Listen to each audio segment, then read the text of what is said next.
Hello， 大家好，今天继续带大家来看高分犯罪悬疑韩剧《Boss》第2季大结局。上章说到，九妹让恩秀查找2003年罗亨俊受理的家庭暴力的案件，很快查到一个母亲对儿子方济书家暴的案子，可方济书却逆来顺受，主动放弃控告母亲。朴恩秀查到方济书是海警，并把详细资料发给九妹，九妹一眼就认出曾经见到过方济书。随后方济书带着一个冷冻箱来到警局自首。阿强拿到的那个箱子里装的却是一个玩具，他们被耍了。本季的重要人物终于被小组查到了，真不容易。一直被真凶推着走的小组终于拿回了主动权。话不多说，开始本章。小组来到方济书的家里，阿强在地下室发现了一个奇怪的地方，照片墙的后面别有洞天，里面好像有什么东西。他们赶快拆掉木板，里面居然是洪组长，他竟然还有呼吸。方济书并没有杀他。九妹来到警局门口，确认了箱子里的东西就是小陈的手指，他让人赶快把物品送到医院。方济书被捕，但他好像是故意这么做的。方济书被抓，洪组长被救，他到底是有什么目的呢？其实这都是他早都计划好的。3年前的案件是方济书审判，将他母亲作为虐待儿童犯逮捕的相关人士。方济书是他母亲遭遇集体侵犯后生下的孩子，他母亲看到侵犯他的人都被释放后，便开始厌恶警察，他是带着爱与恨把方济书抚养成人的，所以方济书才会成为现在这样。可奇怪的是，随着更深入的调查，反而更不知道他为什么会对阿强那么执着。阿强和他完全没有焦点，方济书始终不肯交代他来自首的原因。阿强想方设法激怒他，但他却依然十分淡定。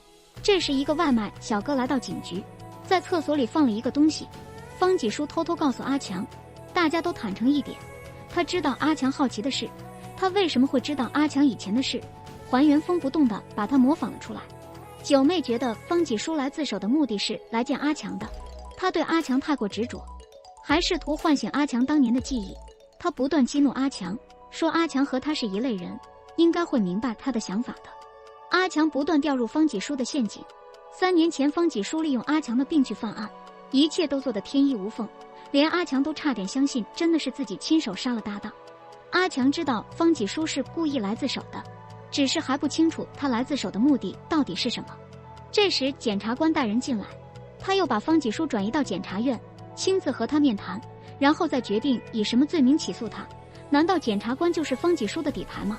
另一边，小陈告诉恩秀，他查过方济书的资料，方济书在当兵时参加过很多战争，还得到过勋章，战斗能力非常强悍，而且来自首前还查看了警局的设计图。阿强对检察官非常不满，他知道方济书是个非常缜密的人，绝对不会做没有把握的事，他肯定是做足了准备才来自首的。但检察官以前就阿强有过节，他当然不会听取阿强的意见。恩秀把小陈发现的事告诉了阿强和九妹，阿强这才明白方济书是想狠狠地耍他们一把。在押送过程中，方济书想上厕所，2名警员带他来到了卫生间。九妹突然听到卫生间里传来了金属碰撞的声音，大家想起方济书刚刚说过，如果他们活着的话，得死多少人呢？难道他的意思是要留着阿强和九妹的命，去夺走别人的生命吗？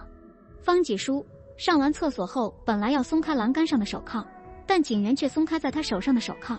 方济书给了警员一把剪刀，警员转过身来，直接刺向了同事。原来他就是方济书告诉洪组长的那个在峰山警局的朋友。他把剪刀给了方济书，竟然牺牲自己给方济书制造机会。方济书直接撂倒了门外所有的警察，然后扬长而去。阿强赶来后，没想到自己真的猜中了，他赶忙去追方济书，而方济书已经换了一身衣服，准备从后门逃跑。阿强抬手就是一枪，打伤了方济书，但还是没能留住他。阿强追了上去，但方济书早已不见踪影，看来是有人开车在这接应他。方济书的事直接上了新闻，他从自首到逃跑，就是为了向人们证明警方是多么的无能。恩秀发现之前他见过的那个公子哥，可能也是方济书的同伙，他有严重的愤怒调节障碍，还有很多暴力前科，而且那个电梯修理工也在当天被害，很有可能是公子哥做的。他和方济书是一个学校出身的，学校里有2位学生的记录消失了，如果没猜错的话，一个是方济书，另一个应该就是和方几书关系最深的人。但是现在学校已经废弃了，想要找到资料的话，还需要一点时间。根据目前掌握的线索，那个人的外号叫螳螂，有很大的可能是姓郭。方几书逃跑时，监控里拍到了一辆小黄车，车牌号码是9928，这辆车阿强很熟，是郭子的车。如果郭子就是那个螳螂的话，很多事情就能解释得通了。阿强想起那天犯病时，药瓶里是空的，可早上他明明确认过里面还有药，唯一能接触到他药品的人就是郭子。从那时起，阿强就开始怀疑郭子啊，原来监视阿强，在他家伪造现场，还有一直跟着他的人就是郭子。恩秀定位了郭子的手机位置，在海水浴场附近。阿强打电话给郭子，问他在哪，郭子却说他就在家门口，最近很累，正准备回家睡觉。阿强非常失望。郭子把方几书送到了目的地，方几书和他妈妈躲在这里。阿强和九妹去追击方几书，这次是阿强开车，其实他很会开车，以前一直不开，是因为他怕突然失去意识，造成不必要的麻烦。来到方几书藏身的地方后，郭子还没有离开，他知道自己暴露了，于是赶忙逃跑。阿强没被功夫理他，现在的首要任务是抓住方几书。他们发现屋子里有很多炸药，电脑上全是不到12岁的儿童杀人魔的分析资料，楼上只有已经死去的方几书妈妈，方几书早已经消失了。阿强知道方几书对妈妈的感情，他不可能留下妈妈去很远的地方，一定就在附近。郭子被赶来的警方抓住了，阿强直接上去给了他一拳，他希望郭子能给他一个像样的解释，不然就亲手干掉他。郭子说他也不想这样，背叛别人的滋味也不好受，他不指望阿强能理解他。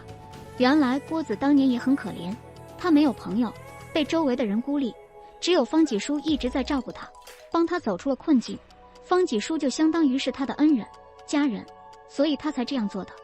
阿强知道方几书还在附近，他用方几书的妈妈进行威胁，不出来的话就一把火把他烧成灰。方几书并没有因此现身，他只是下定决心一定要亲手撕碎阿强。其实阿强并没有烧毁方几书的妈妈，他只是想试试能不能把方几书逼出来而已。方几书逃跑17个小时后，洪组长终于清醒了，但和阿强之间的恩怨也终于化解。中心接到了报警电话，有人在花坛里放了炸弹。这时又有人报警，说被困在了考试院内。九妹接过举报炸弹的电话，对方的声音非常淡定，不像是看到炸弹的样子。难道是恶作剧吗？为了隐藏真正的举报，九妹听取举报考试院的电话，她发现考试院发生的事好像是真的。恩秀在监控里发现，20分钟前有个戴着黑色帽子的人拿着汽油进去后，在里面锁住了门。那个人戴着面具，看不清长相，但是体型和方几书很像。阿强收到消息后，立刻带着组员赶往现场。九妹也把中心交给恩秀管理，想去现场帮忙，毕竟她听力异于常人，肯定能帮上忙。九妹得知方几书在12岁的时候和母亲在这个考试院生活了1年，从那时开始，母亲就对她更加严厉了。看来考试院的事肯定是方几书做的。阿强带人进入考试院，他觉得有点奇怪，犯人看上去不太熟练，不像是方几书这种老油条。警方很轻松的就制服了他，果然不是方几书，但这个人确实是方几书安排的。阿强还是觉得哪里不对，他发现了一个监控，那考试院的老板说那并不是他们装的，看来方几书就在附近监视着一切。他们找到了藏在衣柜里的炸弹，这种程度足以把整栋楼都炸飞。阿强又发现了一个监控，这代表附近还有一个炸弹，方几书果然就在附近，可他并没有引爆炸弹。这时阿强接到了一个电话，是方几书打来的，他告诉阿强那栋楼里还有一个炸弹，他手里的遥控器就是引爆最后这个炸弹用的。他提示阿强，答案就在那口井里。阿强发现方几书就在对面的楼上，他让大家继续疏散人群，尽快拆除炸弹，然后就跑去追方几书了。两人见面后免不了一场大战，阿强并不是方几书的对手，很快就被压制了。而方几书并没有对阿强下杀手，他不断刺激阿强，想让他想起当年的事，然后燃烧愤怒的情绪去憎恨他，变成和他一样的怪物。他一直在试图让阿强恢复记忆。另一边，九妹得知还有一个人没有救出来，她听到了一个小女孩的求救声。这时阿强趁其不备，开始反击，狠狠地教训了一下方几书，而方几书却让阿强杀了自己。如果不杀他的话，九妹就会死掉。但阿强还尚存一丝理智，他只是开枪射了方几书的腿，好让心中的怨恨能减少一点。阿强真的很想一枪干掉方几书，但他已经知道方几书想要的那个结果，所以他绝对不会让方几书如愿以偿。方几书口中的阿强只是过去的阿强，这个世界并不是方几书想象的那样。阿强没有选择杀他，而是让他作为精神病患者慢慢烂死在医院里。方几书告诉阿强，要是还想不起来的话，九妹就得丧命了。那个遥控器很快就会被启动。阿强这才发现方几书手里的遥控器是假的，他逼问方几书那些话到底是什么意思。方几书却笑着告诉他，侧耳倾听微弱的声音吧。九妹正在考试院里寻找那个小女孩的声音，她告诉阿强有个孩子被关在这里，好像已经找到她了，但九妹却发现是有人在跟她开玩笑。那个小女孩的声音是被人录下来的。阿强警告她什么都不要碰，现在立刻从那出来。九妹这才发现最后一个炸弹就在这里。倒计时归零，随着一声巨响，炸弹爆炸了。阿强也终于想起，小时候他很喜欢美浩的耳朵。然而事情并没有结束，方几书的背后还隐藏着更强大的罪犯，他们也对阿强非常执着，一直想让阿强回到他们身边。Boss 第2季的故事到这里就结束了，但阿强的故事才刚刚开始。好了，就说到这吧。本季大 boss 终于被小组抓到，结果这仍是真凶的阴谋，他就是要把警察耍得团团转。可怜的九妹，不知能不能逃出来。编剧不会就此完结九妹戏份吧？阿强似乎找回一点记忆，他的另一面究竟是怎样的？我们下一期 boss 第3季再为大家解密。如果你也喜欢本期内容的话，就点个关注吧。